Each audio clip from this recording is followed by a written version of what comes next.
లో దైవ చింతన మనం విపరీతంగా చూస్తాం.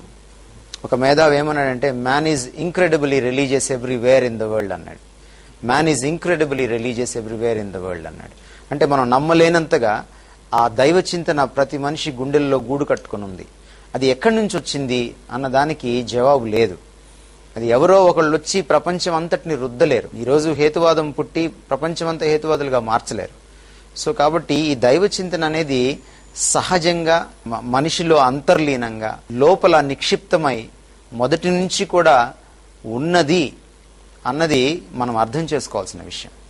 సిఎస్ లూయిస్ ఏమంటాడంటే, నీకు ఆకలేసిందంటే ఎక్కడో అన్నం దొరుకుతుంది అన్నమాట అంటాడనమాట, ఎక్కడో ఆహారం ఉందన్నమాట అంటాడనమాట. అలాగే భగవంతుడి గురించిన ఆకలి నీలో ఉందంటే ఎక్కడో భగవంతుడు ఉన్నాడన్నమాట, దేవుడు ఉన్నాడన్నమాట అంటాడనమాట. సో కాబట్టి ఈ దైవ చింతన కామన్ గా, యూనివర్సల్ గా, సార్వత్రికంగా ప్రపంచంలో ఏ దేశంలోనైనా, ఏ సంస్కృతిలోనైనా, ఏ భాషలోనైనా, ఏ జనంలోనైనా సరే ఈ దైవ చింతన మెజారిటీగా మనకి సార్వత్రికంగా చాలా బలంగా కనపడుతూ ఉంటుంది.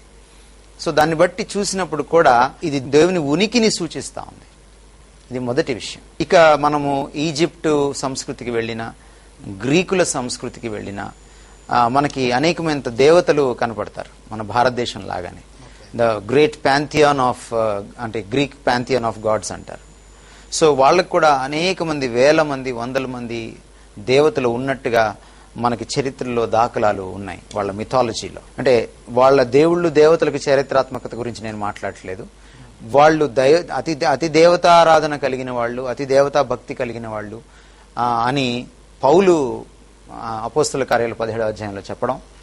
అదేవిధంగా అనేక మంది చరిత్రకారులు కూడా మనము దాన్ని కన్ఫర్మ్ చేయడం. ఈరోజు గ్రీక్ ఎపిక్స్లో కూడా విపరీతంగా దేవుని గురించినటువంటి ఆలోచనలు వాళ్ళు చేసినట్టుగా, పురాణాలు రాసుకున్నట్టుగా, వాళ్ళ ఊహాజనితమైనటువంటి కల్పనా కథలు రాసుకున్నట్టుగా అవి ఒక పాజిటివ్ సైడ్ ఒకవేళ చూస్తే విపరీతమైన దైవ చింతన మానవుల్లో ఉన్నట్టుగా కనపడుతుంది.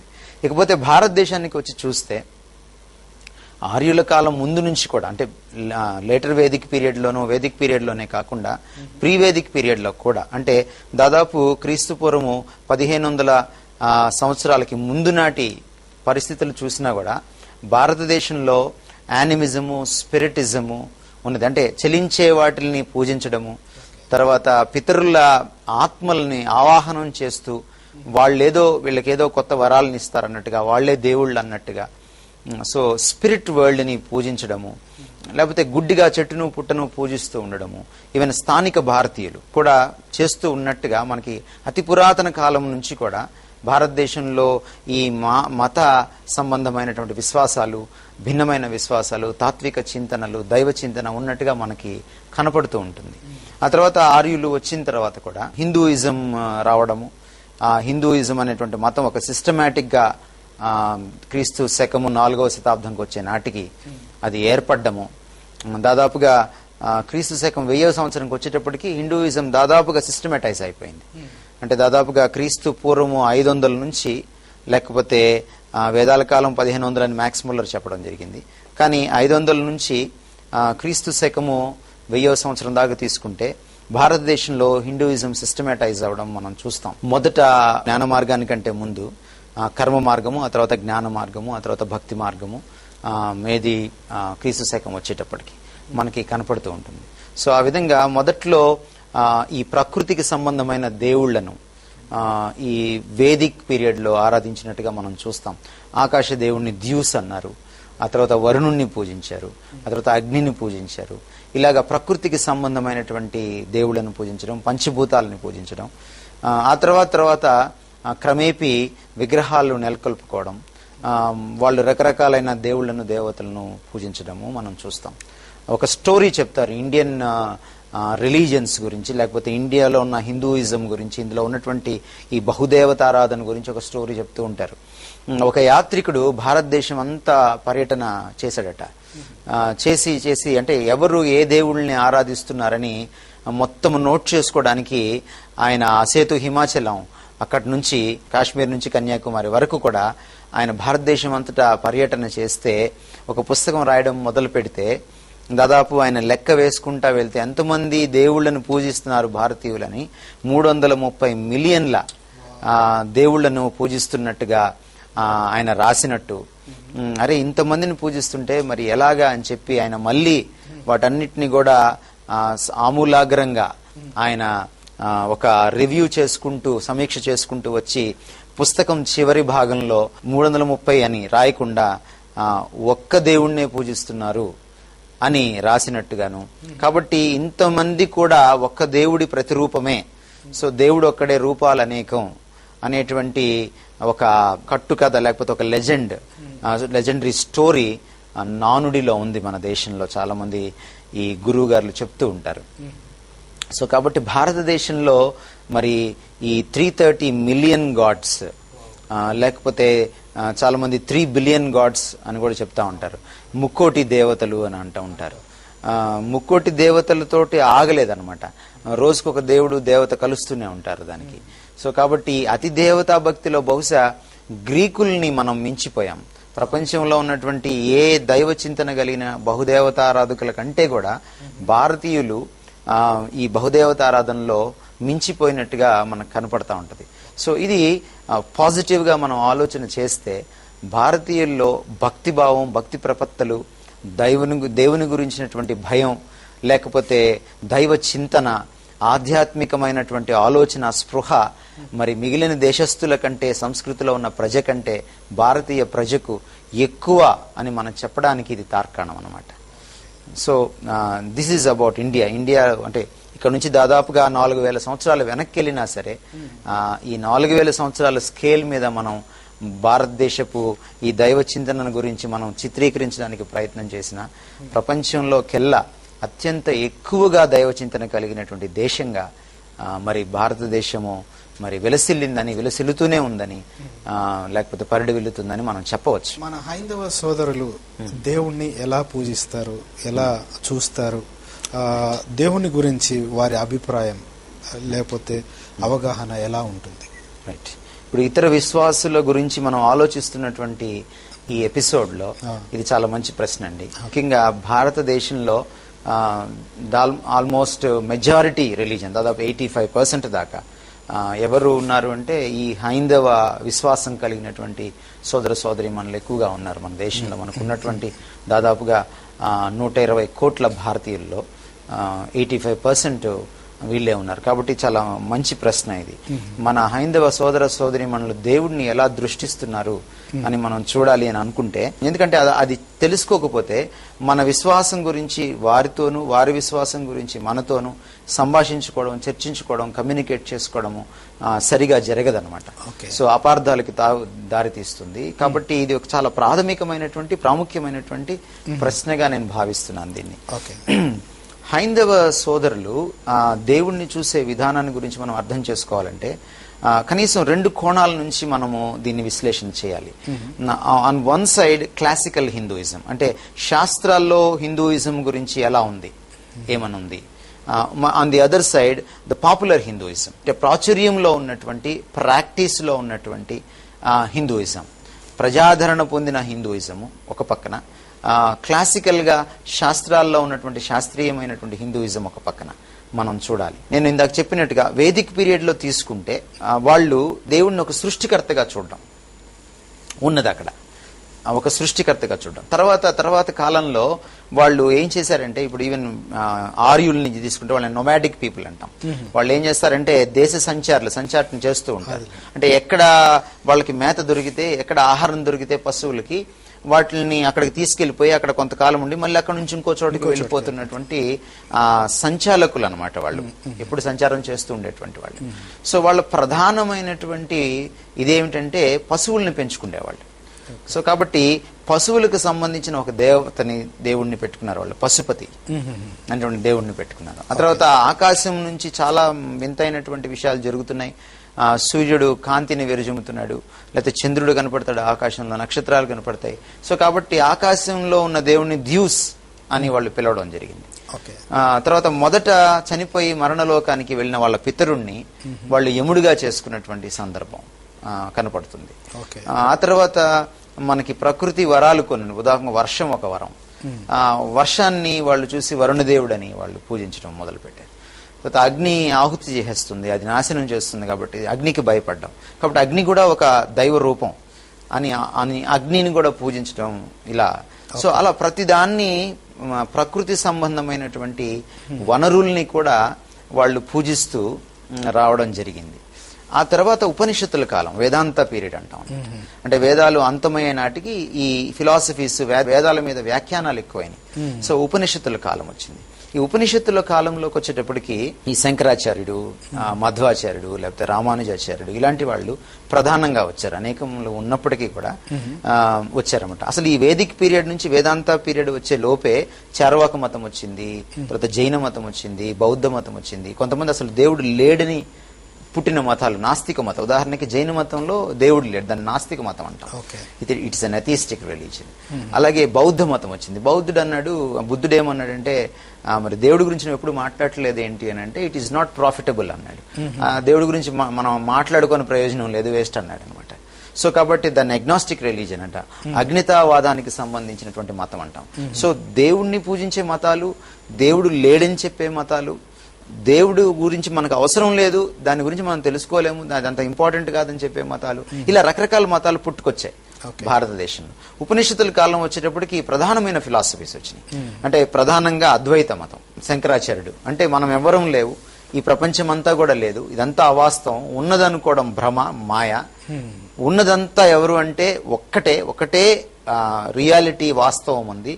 ఆ రియాలిటీలోనే నువ్వు, నేను, ఈ చుట్టుపక్కల ఉన్నటువంటి ప్రకృతులు అన్నీ ఉన్నాయి.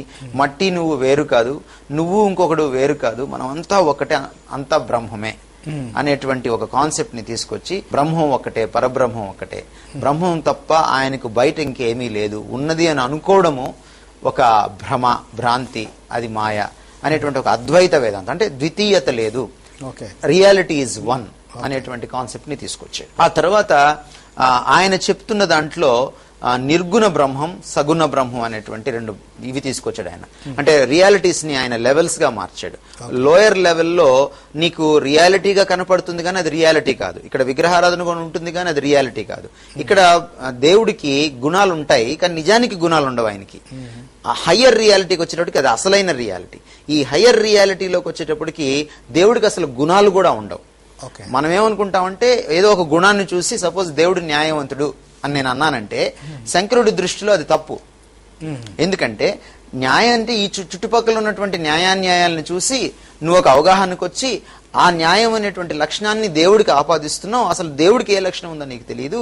కాబట్టి దేవుడు ఈ లక్షణాలన్నింటికంటే అతీతుడు కాబట్టి ఆయన నిర్గుణ బ్రహ్మం అని అన్నాడు. దాన్ని మాడిఫై చేసి ఈ రామానుజాచార్యుడు క్వాలిఫైడ్ అద్వైతాన్ని తీసుకొచ్చాడు అనమాట. తీసుకొచ్చి దేవుడు సగుణుడే అనేటువంటి ఒక కాన్సెప్ట్ అందులోంచి తీసుకొచ్చాడు. ఆయన కూడా రెండు వాస్తవాలు లేవు, ఒక్క వాస్తవమే ఉంది అని ఒప్పుకుంటూనే నిర్గుణ బ్రహ్మం కాదు సగుణ బ్రహ్మానికి ఎక్కువ ఆయన ఇంక్లైన్ అయ్యాడు. ఆ తర్వాత మధ్వాచార్యుడు వచ్చి ఇది తప్పు, ఇది కరెక్ట్ కాదు, ఇద్దరు వేరు వేరు, మనిషి ఫైనైట్, దేవుడు ఇన్ఫైనైట్, ఆయన అనంతుడు, మనం పరిమితమైన వాళ్ళం, రెండు రియాలిటీస్ ఉన్నాయి అనేటువంటి మధ్వాచార్యుడు డ్యూయలిజం అంటాం అనమాట, ద్వైత వేదాంతం వచ్చింది. సో ఈ విధంగా వచ్చి బాగా ఇన్ఫ్లుయెన్స్ చేసింది ఎవరంటే శంకరాచార్యుడు. ఈరోజు అందుకనే భారతదేశంలో 4 పీఠాలు, 4 దిక్కుల్లో మనకి భారతదేశంలో శంకర పీఠాలు ఉన్నాయి మనకి. సో ఇది క్లాసికల్ హిందూయిజం. సో ఆ విధంగా ఆ తర్వాతి కాలంలో దాదాపు 4వ శతాబ్దం వచ్చే నాటికి ఈ విగ్రహాలు వెలయడం ఎక్కువైపోయింది. విగ్రహాలు వెలయడం, దేవాలయాలు కట్టడం, భక్తి మూమెంట్ రావడం జరిగింది. ఎప్పుడైతే ఈ భక్తి మూమెంట్ వచ్చిందో ఈ విగ్రహారాధన ఎక్కువ భారతదేశంలో. ఇక ఆ విధంగా పురాణాలు రాసుకున్నారు. మనం అష్టాదశ పురాణాలు అంటాం, అంటే 18 పురాణాలు. సో ఆ వేదాసు 4, తర్వాత ఉపనిషత్తులు, ఆ తర్వాత పురాణాలు, ఆ తర్వాత ఈ ఉపనిషత్తులు అయిపోయిన తర్వాత భగవద్గీత, ఇవన్నిటినీ కలబోసి చూసుకుంటే దాదాపు 3 కోట్ల దేవుళ్ల జనాభా వచ్చేసింది. భారతదేశ జనాభాని మించేసినటువంటి పరిస్థితి కూడా వచ్చేసే పరిస్థితి వచ్చిందనమాట. సో ఆ విధంగా ఈరోజు బహుదేవత ఆరాధన భారతదేశంలోకి రావడం మనం చూస్తాం. అయితే చాలా వరకు ఈ పాపులర్ హిందూయిజంకి వచ్చేటప్పటికి దేవుణ్ణి, అంటే ముఖ్యంగా పురాణాలు బాగా పాపులరైజ్ అయినప్పుడు దేవుణ్ణి ఒక్కొక్కళ్ళు ఒక్కొక్క దృష్టితో చూడడం మొదలు పెట్టారు. ఒకళ్ళు పాముని దేవుడు అనుకున్నారు, ఒకళ్ళు కోతిని దేవుడు అనుకున్నారు, ఒకళ్ళు వరాహాన్ని దేవుడు అనుకున్నారు. ఇట్లా రకరకాల ఈ అవతారాలు ఇవన్నీ కూడా ఈ అష్టాదశ పురాణాల్లో కూడా అవతారాలు రావడం మనకి దశావతారాలు, మత్స్యావతారం, కూర్మావతారం, వరహావతారం, నరసింహావతారం, ఇలా రకరకాల అవతారాలు, దాదాపు 10 అవతారాలని వాళ్ళు వర్ణించడం జరిగింది. కాబట్టి పాపులరైజ్ అయింది. ఈ విధంగా దైవ చింతన రకరకాలుగా ఎవరికి తోచినట్టుగా వాళ్ళు దేవుణ్ణి ఆరాధించడం మొదలు పెట్టారు. అయితే వీళ్ళ మనసుల్లో ఏదైతే ఉన్నదో దానికి అనుగుణంగా ఒక ఫ్యాన్సీ ఐడియా తోటి దేవుణ్ణి ఏర్పరచుకోవడమే కానీ లోతుగా దేవుణ్ణి చదివి దేవుడి గురించినటువంటి ఒక దేవుడు అనంతుడని, దేవుడు సర్వశక్తిమంతుడని, ఆయనకి మించినటువంటి వ్యక్తి గాని శక్తి గాని ఉండదని, ఆయనే అన్నింటికి పైన ఉంటాడని, ఆయనలో పరిశుద్ధత పవిత్రత ఉంటాయని, ప్రేమకు దయకు కరుణకు ఆయన ఆధారభూతుడని, మంచికి ఆయనే మూలమవుతాడని, ఇలా ఒక కాంప్రిహెన్సివ్ గా ఆమూలాగ్రమైన ఐడియా ఉన్నటువంటి పరిస్థితి పాపులర్ హిందూయిజంలో లేదు. సో ఒక్కొక్కరికి ఒక్కో రకమైనటువంటి, అంటే బిట్స్ అండ్ పీసెస్ గా వీళ్ళకి దేవుడి గురించిన అవగాహన ఉన్నట్టుగా మనం చూస్తాం. మీరు ఏ భక్తిపరుడైనటువంటి హైందవ సోదరుడిని కదిలించినా కూడా దేవుని గురించిన పూర్తి అవగాహన ఈ రోజు వాళ్ళకి టీచింగ్ కానీ అవగాహన కానీ ఉన్నట్టుగా మనకి కనపడదు అనమాట. అందుకని కొన్నిసార్లు మనం పురాణాల్లో చూస్తాం, అంటే కొన్ని కథల్లో చూస్తే భక్తుడే భగవంతుడి కంటే గొప్పవాడిగా చూపించిన సందర్భాలు. ఉదాహరణకి భస్మాసురుడి కథలో భస్మాసురుడు శివుడికి వీరభక్తుడు అనమాట. సో ఆ శివుడు వచ్చి ఎవరి తల మీద చేయబెడితే అతను భస్మం అయిపోయేటట్టుగా వరము అడిగితే భస్మాసురుడు ఆ వరాన్ని ఇవ్వగానే ఆ వరాన్ని ఈయన మీదే పెట్టి టెస్ట్ చేయాలని అనుకోవడం, ఆయన భయపడి పారిపోవడం, ఇవన్నీ మనం చూస్తున్నప్పుడు ఏమవుతుందంటే భక్తుడు భగవంతుడి కూడా కంట్రోల్ చేయగలడు, ఆ భక్తుడు భగవంతుడి కంటే గొప్పవాడు అని ఒక దశలో అనిపించేటట్టుగా ఈ స్టోరీలు ఉంటాయన్నమాట. సో కాబట్టి ఒక పరిపూర్ణమైనటువంటి అవగాహనతో దేవుణ్ణి సర్వోన్నతుడిగా, లేకపోతే దేవుణ్ణి సర్వశక్తిమంతుడిగా, దేవుణ్ణి ఉన్నతుడిగా, దేవుణ్ణి మంచికి ప్రేమకు పవిత్రతకు మూలమైన వాడిగా చిత్రీకరించినటువంటి పరిస్థితి ఇక్కడ కనపడదు. ఏదో ఒక ఫైనైట్ గాడ్గా, ఏదో కొన్ని విషయాల్లో గొప్పవాడిగా మాత్రమే చూపిస్తున్నటువంటి విధానం ఈ అష్టాదశ పురాణాల ద్వారా బాగా ప్రాచుర్యమయ్యి ఎవరికి తోచినట్టుగా వాళ్ళు దేవుళ్ళని చేసుకోవడము జరుగుతుంది. ఆ తర్వాత నాయకుల్ని దేవుళ్ళుగా చేసుకోవడం, వాళ్ళు చచ్చిపోయిన తర్వాత, మనకి ఇష్టమైన వాళ్ళని దేవుళ్ళుగా చేసుకోవడం వాళ్ళు చచ్చిపోయిన తర్వాత, ఇది కూడా ఎక్కువైపోయి వాళ్ళకు కూడా దేవాలయాలు మన దేశంలో రావడం, ఆ తర్వాత వాళ్ళు వీరభక్తులు అయిపోయి వాళ్ళని ఏమన్నా కూడా ఇబ్బందికరమైన పరిస్థితి, సెంటిమెంటల్ గా అయిపోవడం. ఈవెన్ ఈ రీసెంట్ కాలంలో కూడా మనకి సినిమా యాక్టర్లకి రాజకీయ నాయకులకు కూడా దేవాలయాలు కట్టడం మనం చూస్తాం అన్నమాట. సో ఇది భారతదేశంలో దేవుడి గురించి ఉన్నటువంటి అవగాహన. సో ఒక పరిపూర్ణమైన అవగాహన లేదనే చెప్పాలి. భిన్నమైన అభిప్రాయాలు, అంటే ఒక క్రైస్తవంతోటో ఇస్లాం తోటో లేకపోతే సిక్కిజం తోటో బుద్ధిజం తోటో పోల్చుకోనక్కర్లేదు. ఒక హిందూయిజంలోనే దేవుడి గురించినటువంటి భిన్నమైనటువంటి దృక్పథాలు, భిన్నమైనటువంటి అవగాహనలు, అభిప్రాయాలు ఉన్నట్టుగా, ఒకదానికొకటి పొంతన కూడా లేనటువంటి అభిప్రాయాలు హిందూ మతంలోనే అంతర్గతంగా ఉన్నట్టుగా మనకి పాపులర్ హిందూయిజం చూస్తే మనకు అర్థమవుతుంది. ఓకే, చాలా ప్రాముఖ్యమైన ప్రశ్న ఉందండి. అవతారాల గురించి, దేవతల గురించి చెప్పారు. మతం అంటే ఏంటి? ప్రపంచం, ముఖ్యంగా మన దేశంలో మతాలు ఎన్ని రకాలు ఉన్నాయి, వాటి గురించి కొంత సమాచారం ఇవ్వండి. రైట్. మతం అంటే యాక్చువల్గా మనము కార్ల్ మార్క్స్ ఏమనంటే మతం ఒక మొత్తమంది అన్నాడు. మతం అని అంటే అది ఒక కమ్యూనిస్టిక్ సోషలిస్టిక్ భావజాలం. అది చాలా మందికి మతం ఒక మూఢ విశ్వాసం అనేటువంటి ఒక దురభిప్రాయం కూడా ఉంది. అయితే నిజానికి మతం అని అన్నప్పుడు అదొక ఆచార వ్యవహారాల ఒక పుట్ట అని చెప్పాలి దాన్ని. ఎక్కడైతే కట్టుబాట్లు, ఆచారాలు, వ్యవహారాలు, అంటే కాలు తీసి కాలు వేస్తే పుట్టిన దగ్గర నుంచి చచ్చేంత వరకు రకరకాలైనటువంటి సంప్రదాయాలు, ఆచారాలతో చంపేస్తూ ఉంటారు అనమాట, కట్టుబాట్లతో చంపేస్తూ ఉంటారు. అలాంటి వ్యవస్థను మనం మతం అనొచ్చు.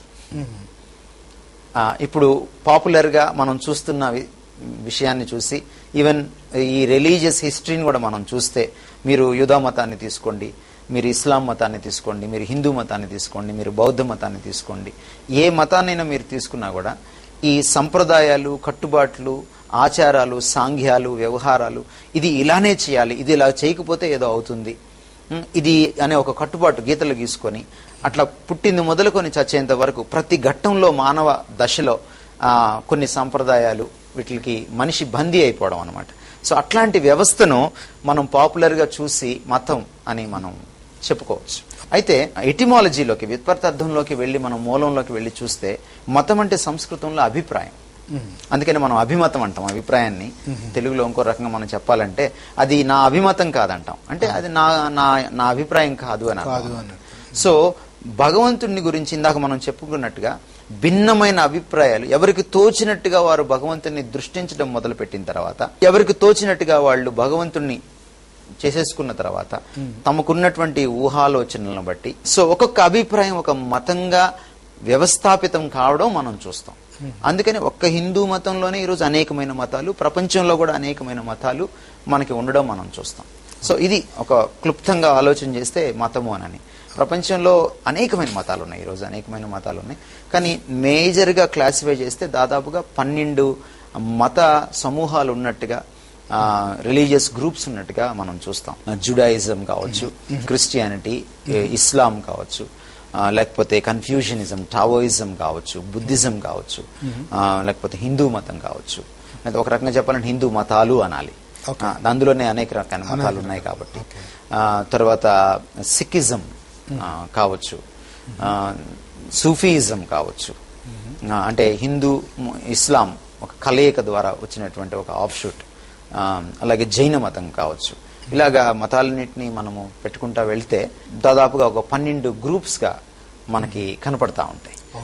ఉదాహరణకి సిక్కిజము, బుద్ధిజం రెండు కూడా. బుద్ధిజం ఏమో హిందూ మతం రిజెక్ట్ చేసి బయటకు వచ్చిన, అంటే వేదాల అధికారాన్ని, కులతత్వాన్ని ధిక్కరించి ఇది కరెక్ట్ కాదు, తర్వాత జీవహింసను కూడా, అంటే అప్పట్లో కర్మయాగం చేసేవాళ్ళు కాబట్టి జీవహింసను కూడా కరెక్ట్ కాదని చెప్పి బుద్ధుడు బయటికి రావడం as a reaction to Hinduism. ఒక హిందూయిజంకి ఒక వ్యతిరేకంగా వచ్చినటువంటి మతంగా మనం బుద్ధిజంని చూస్తాం. అసలు దేవుడి మీదే నమ్మకం లేక అది కూడా ఇంకో రకమైన రియాక్షన్ తోటి జైన మతం ఏర్పడడం మనం చూస్తాం. సిక్కిజం ఏంటంటే హిందూయిజంలో అనేకమైన విషయాలను తీసుకొని ఒక ఆఫ్ షూట్ లాగా, దీనికి ఒక ఉపశాఖ లాగా బయటికి రావడం మనం సిక్కిజంని చూస్తాం. జస్ట్ లైక్ జుడాయిజంలోంచి క్రిస్టియానిటీ ఎలా వచ్చిందో అట్లాగా మనము చూస్తాం అనమాట. There is some kind of a compatibility మనకి సిక్కిజంకి, హిందూయిజంకి మనకి కనపడుతూ ఉంటుంది.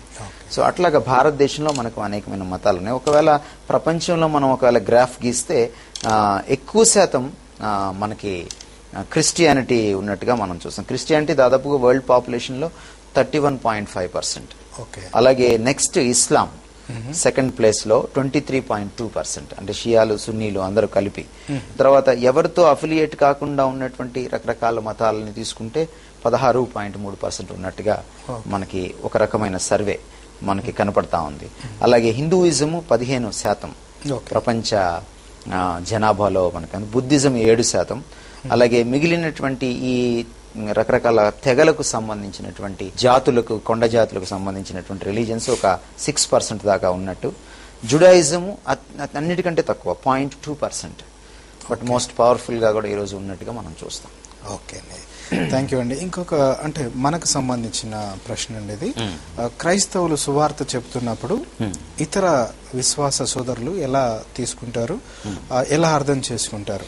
ఇక్కడ క్రైస్తవులు తెలుసుకోవాల్సిన ఏదైనా ప్రాముఖ్యమైన విషయం ఏమైనా ఉందా, ఎలా చెప్పాలి అని? ఇది చాలా క్రూషియల్, కీలకమైన ప్రశ్న అండి ఇది.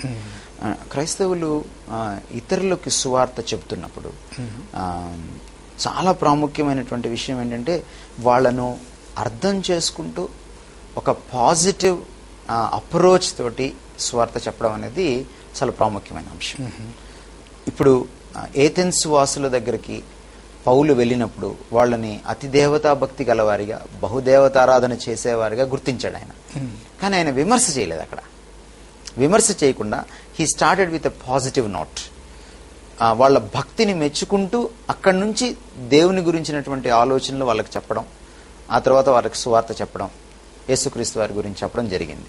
మనం పని ఎంతవరకు అంటే చెప్పడం వరకే మన పని. కాబట్టి ఎదుటి వ్యక్తిని అర్థం చేసుకోకుండా ఎదుటి వ్యక్తితో నేను ఎలా మాట్లాడగలను? కాబట్టి మనం తెలుసుకోవాల్సిన విషయం ఏంటంటే ఇతర విశ్వాసులు ఎలా చూస్తున్నారు, నేను చెప్తున్న నా పరిభాష, నా పదజాలం, నేను మాట్లాడుతున్నటువంటి విషయాలు వాళ్ళు ఎలా సంగ్రహిస్తున్నారు అనేది చాలా ప్రాముఖ్యమైనటువంటి విషయం. అందుకని చాలా కీలకమైన ప్రశ్న మీరు వేసిన ప్రశ్న. కమ్యూనికేషన్ ని చాలా కాలంగా బోధించినటువంటి ప్రొఫెసర్ గా నేను చెప్పగలను, కమ్యూనికేషన్ లో చాలా ప్రాముఖ్యమైనది ఏంటంటే ఒక స్పీకర్, ఒక లిజనర్ ఉంటే ఎప్పుడు కూడా లిజనర్ కంట్రోల్స్ ద కమ్యూనికేషన్ అంటాం అనమాట. సో శ్రోత భాషలో వక్త మాట్లాడాలి, లిజనర్ భాషలో స్పీకర్ మాట్లాడాలి. ఎప్పుడైనా శ్రోత ఇంపార్టెంట్ కమ్యూనికేషన్లో. సో కాబట్టి ఒక క్రైస్తవుడు వెళ్ళి ఒక క్రైస్తవేతర సోదరుడికి, ఇతర సోదరుడికి, ముఖ్యంగా ఒక హైందవ సోదరుడికి సువార్త చెప్పేటప్పుడు ఆ సోదరుడిని, ఆ సోదరిని అర్థం చేసుకొని వాళ్ళ అవగాహన ఏంటి, వాళ్ళ అభిప్రాయం ఏంటి చూసుకొని, వాళ్ళ ఇంప్రెషన్స్ ఏంటి చూసుకొని దానికి తగ్గట్టుగా మనం చెప్పాలి. ఉదాహరణకి నేను వెళ్ళంగానే మీరు రక్షణ పొందారా అని నేను అడిగాను అనుకోండి, ఆ పదం వాళ్ళకి చాలా కొత్త పదం, చాలా అపరిచితమైన పదం. వాళ్ళకి రక్షణ అంటే ఏంటంటే ఏదో ఒక పురుగుల మందు వేస్తే ఒక క్రిమి సంహారకత నుండి, క్రిముల నుండి రక్షణ కలిగించడము, లేకపోతే ఒక ప్రమాదంలో ఎవరైనా మనం రక్షిస్తే అది ఒక రక్షణ అవడము. సో ఏ రక్షణ? సో అది చాలా ప్రాముఖ్యమైంది. ఆర్సి స్ప్రోల్ అనేటువంటి థియోలాజియన్ ఒక రోజున రోడ్డు మీద వెళ్తూ ఉంటే ఒక సువార్థికుడు వచ్చి అమెరికాలో ఒక ట్రాక్ట్ ఇచ్చి మీరు రక్షణ పొందారా అని అడిగాడంట ఆర్సి స్ప్రోల్ని. అడిగితే ఆయన అన్నాడంట ఫ్రమ్ వాట్ అని అడిగాడంట.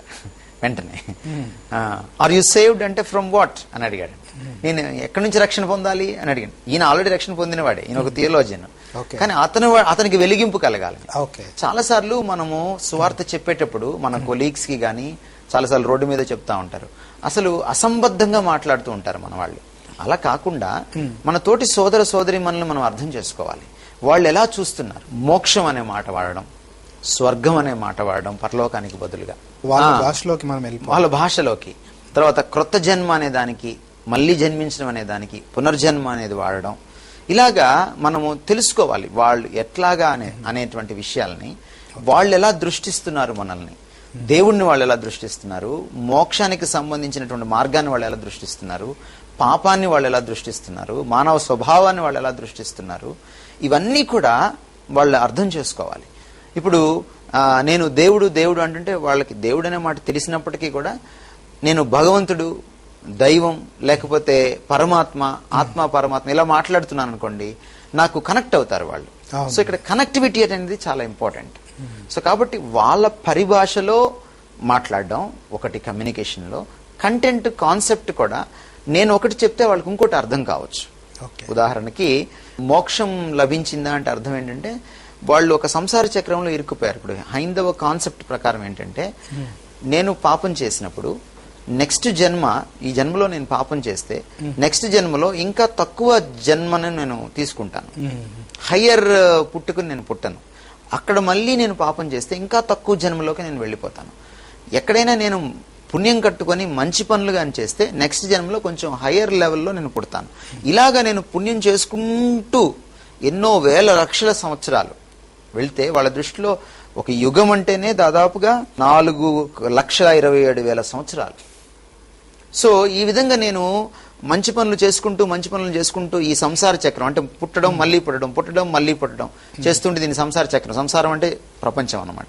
ఈ ప్రపంచ చక్రంలో నేను చుట్టుకుపోయినప్పుడు ఇందులో నుంచి అంటే ఇక మళ్ళీ పుట్టడం అనేది లేకుండా ఉంటే నేను బ్రహ్మలో లీనమైపోతాను. దాన్ని మోక్షం అనుకుంటారు వాళ్ళు. సో ఇక్కడ పుణ్యం చేయడము అంటే పాపాన్ని అంటే బ్యాలెన్స్ షీట్ వేస్తే ఇటు పక్కనేమో నేను అసెట్స్, ఇటు పక్కన లయబిలిటీస్ వేసుకుంటే అసెట్స్ లయబిలిటీస్ కంటే ఎక్కువ ఉండాలన్నమాట. అలా పుణ్యము పాపం కంటే ఎక్కువ ఉంటే అప్పుడు నా పాపాన్ని క్యాన్సిల్ చేసి ఈ పుణ్యం ఎక్కువ ప్రతి జన్మలో కొంచెం కొంచెం కూడగట్టుకుంటూ వెళ్తాను పుణ్యాన్ని. అలా వెళ్ళిన తర్వాత ఒక స్థాయిలో నేను బ్రాహ్మణుడిగా పుడతాను, ద్విజుడిగా పుడతాను. అప్పుడు నేను బ్రహ్మలో లీనమైపోతాను. ఇది వాళ్ళకున్న కాన్సెప్ట్.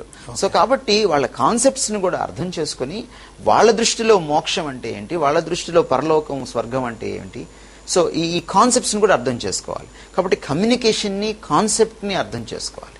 ఆ తర్వాత వాళ్ళు ఎలా రిసీవ్ చేసుకుంటున్నారు, ఒక స్నేహపూర్వకమైన వాతావరణంలో మనం మాట్లాడాలి వాళ్ళతోటి. వాళ్ళ మీద వెళ్ళి మీరు వింటారా వినరా అని చెప్పి వాళ్ళ మీద తోసేయడం కాదు. మన నాన్నగారి దగ్గరికి మనం ఏదన్నా నాకు ఈ సంవత్సరం నాకు బట్టలు కొని డాడీ, ఈ సంవత్సరం నాకు బైక్ కొని డాడీ అని చెప్పాలంటే నేనేం చేస్తాను, నాన్నగారు మంచి మూడ్ లో ఉన్నారో చూసుకుంటాను.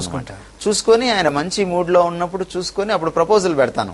నాకు కొంచెం బైక్ కావాలి ఈ సంవత్సరం, ఎంత అవుద్దిరా అంటే ఎంత అవుతుంది, ఒక 80 లక్షలు అవుతుంది అని నేను చెప్పొచ్చు. సో నేను అది 80,000 80 లక్షలైనా సరే ఒక గిఫ్ట్ ని నేను ప్రపోజ్ చేస్తున్నప్పుడు, లేకపోతే నేను ఒక అమ్మాయిని ప్రేమిస్తే అది నాన్నగారికి చెప్పాలనుకుంటే మంచి మూడ్ లో ఉండి చూసుకొని చెప్తాను.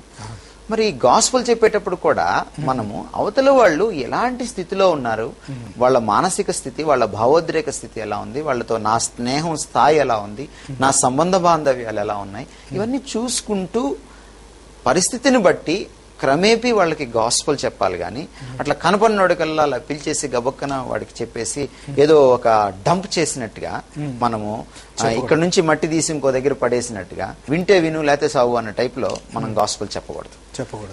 సో ఇవి మనం అర్థం చేసుకోవాలి. సో వ్యక్తిని అర్థం చేసుకోవాలి, భాషను అర్థం చేసుకోవాలి, వాళ్ళ యొక్క ఆలోచన సరళిని, వాళ్ళకున్నటువంటి దైవ చింతనను, వాళ్ళకున్న విశ్వాసంలో ఉన్నటువంటి విషయాలను, విషయ సంగ్రహణ శక్తిని రెండింటిని అర్థం చేసుకుని దానికి తగ్గట్టుగా వాళ్ళకి మనకి ఎక్కడ కామనాలిటీస్ ఉంటాయో చూసుకుని అప్పుడు సువార్త చెప్పాలి. అది కరెక్ట్ అయినటువంటి పద్ధతి. సువార్త గురించి చాలా విషయాలు చెప్పారు కాబట్టి సువార్త అంటే ఏంటి, సువార్త అసలు సువార్తకు నకిలీ సువార్తకు తేడా ఏంటి? రైట్. యాక్చువల్లీ తెలుగులో సువార్త అనే మాట ఒక ట్రాన్స్లేటెడ్ వర్డ్. అది అనువదించబడినటువంటి, తర్జుమా చేయబడినటువంటి పదం అది. కాబట్టి ఆ పదాన్ని మనం ఒకవేళ చూస్తే మంచి వార్తని సువార్త అంట. మనకి వార్తల్లో దుర్వార్తలు ఉంటాయి, మంచి వార్తలు కూడా ఉంటాయి. కొన్ని వార్తలు వస్తే చెవులు మూసుకుంటాం మనం. సో అన్ని వార్తలకు మించినటువంటి శుభ సూచకమైనటువంటి ఒక మంచి వార్త అంటే దేవుడు మానవాళిని రక్షించడానికి ఈ లోకానికి వచ్చాడు.